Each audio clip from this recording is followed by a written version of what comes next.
So the first thing you do is you can start two ways. The easiest way is to start with one broiler chicken, cover it with water. You bring that to a simmer, and what we want to do is see this foam that comes up. That's the scum. So when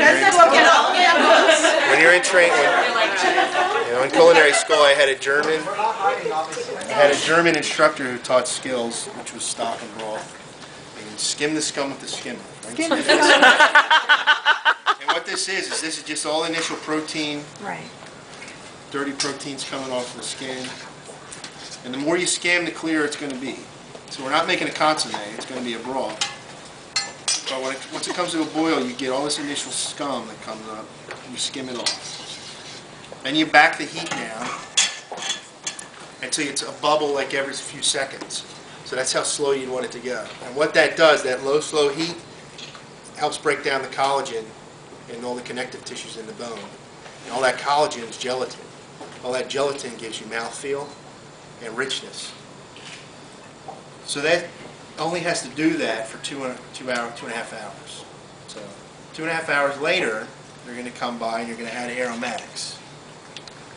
So this is mirepoix. So I don't know if anyone's familiar with that term. It's a French term. We watch Food Network.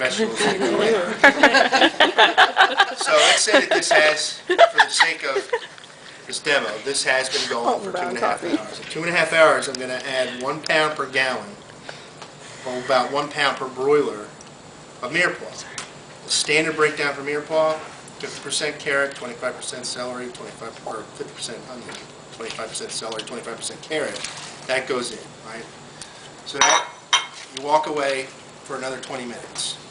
After 20 minutes, the mirepoix is going to have extracted most of its flavor. Then I'm going to add a sachet. A standard sachet is going to be 12 peppercorns, parsley stems, just jumping off there, 1 bay leaf, a sprig of thyme. There's variables to that. You can add, based on taste, you can add half a clove of garlic, some red pepper flakes. But if you look at our kids' recipe, and you look at the broth that bases that, it's basic aromatics. So parsley stems, little thyme, bay leaf, and peppercorn are going to, you can either use this is like a tea bag. You can buy them maybe out of cheesecloth, or you can tie it cheesecloth, so that goes in. So that goes in for about 20 minutes. After the 20 minutes, then I'm going to strain it, pick the chicken meat, which is what I did here. The chicken meat we use in the kids' soups, we refer to it as natural proportion. Natural proportion is just saying that it came off the bird, the way it comes off the bird. So the proportion of breast meat to thigh meat that you get is blended. So this is a natural. This is just the thigh and the breast from a roaster that was used to make a broth. So it smells really good. Here I have the broth, and the aromatics are done, sachet steeped, and I filtered it. I just poured it through a chinois, which is just a fine sieve. So you could do it through that, or you could do it through a piece of cheesecloth in a strainer. But again, mimicking the quality, one of the quality steps that we look at is all of our stocks and broths are filtered to a certain extent, so we can standardize the solids. So you can get pretty technical, but we're to some extent clarifying it.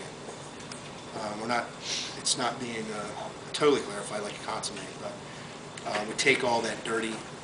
Well, I say dirty. There's nothing dirty about it. Not clear.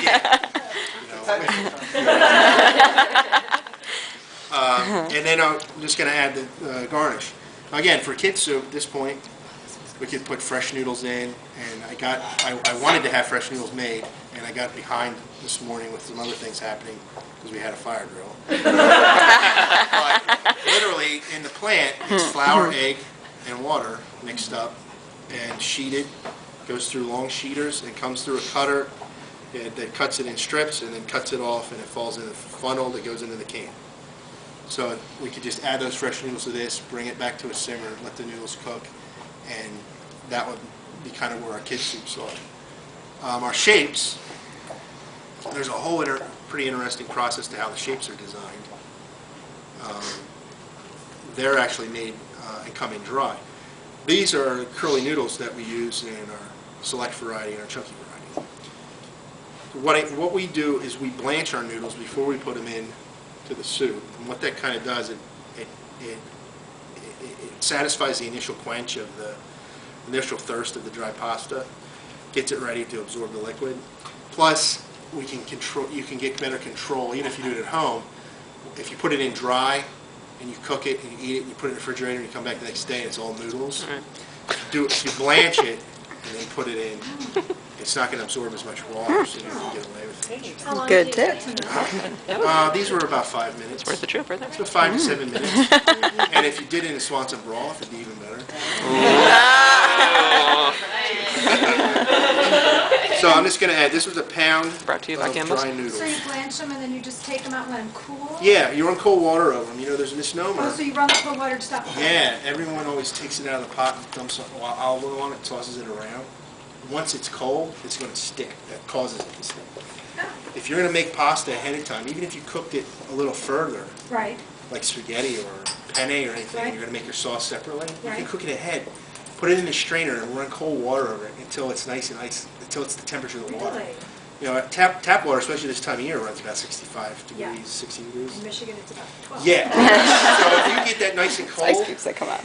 and pour it into another container and put it in the refrigerator, it may, you can see this sticks a little, but it comes right apart. If I'd oiled that, it would be all gummed together. See, I always heard you were not supposed to run water over pasta because you rinsed all the starch off. Yeah, well, Not true? no. Good to know. Great. So there's that, and then what I did is I took the same theory of having a pound of mirepoix per bird.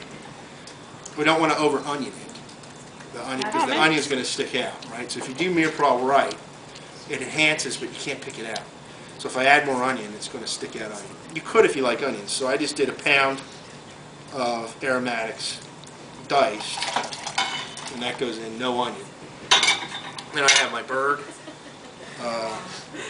I save the legs and wings go somewhere else. And again, that's just mimicking Campbell's. We use the thighs and breasts in a natural proportion situation, or just breast meat in some of our soups.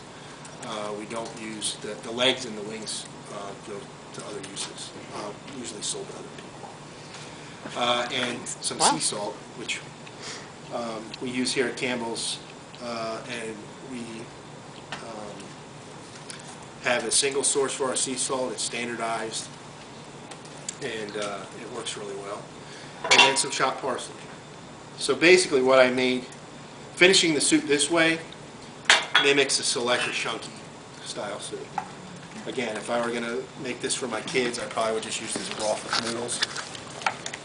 So put a little more noodle in there. So I'll go closer to 3/4 of a pound. And that's it. But you can see that whole process, if I did it at home, adding the aromatics, doing the broth properly, adding the garnish, would take me close to 4 hours.